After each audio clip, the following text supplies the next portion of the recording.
a good way of finding a way of just allowing your body to settle, calm, and allowing your mind to settle. And then we're going to combine this with the stepping. Again, you can go forwards or backwards. You bring the empty foot in, let the hips drop back again. Step through. Bring the foot in, hips dropping back. And then maybe from that position, having brought the foot in, you can then raise the leg. This is dragonfly skims the water. If you don't feel confident to raise the leg, this is still dragonfly skims the water. Maybe dragonfly a little bit closer to the water, wouldn't it?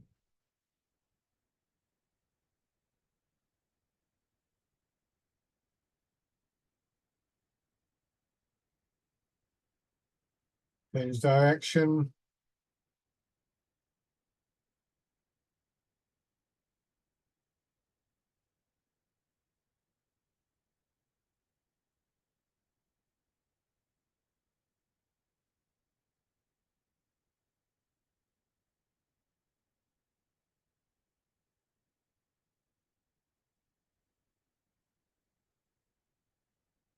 And then bring the feet. Good. Go back to your chairs. So that feeling that I described with releasing is really central to Tai Chi and the benefits that we get from it. Benefits for both mind and for body, a greater stability, a better, more open posture that allows for fluidity of movement, a less strained movement. An ability to find a place to let our thoughts come to rest for a few moments. These are all part and parcel of the releasing and part and parcel of the growing awareness of this central part of your body and how it drops towards the ground and how it really is a case of being very centered, literally physically centered.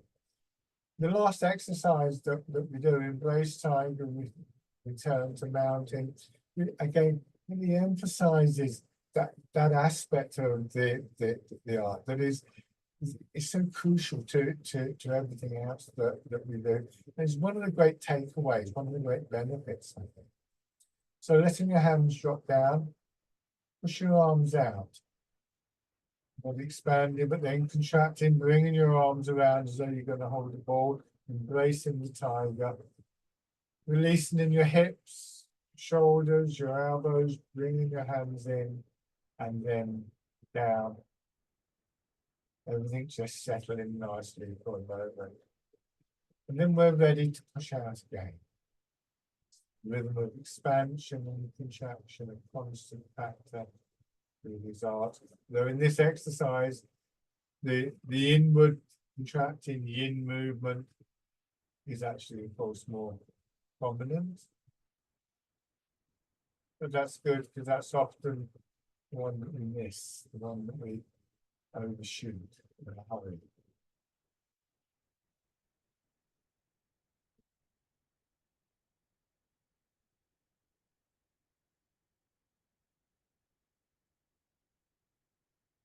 One more time.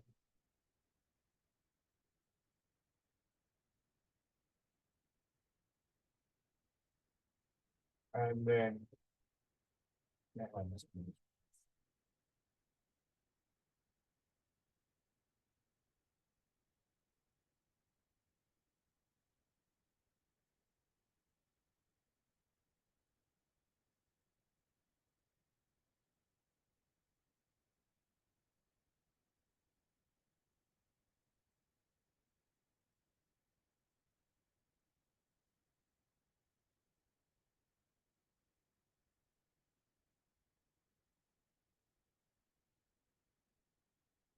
And open your eyes. So thank you very much, everybody, for watching and joining in. Please feel free to contact me with any questions. Enjoy the rest of your day.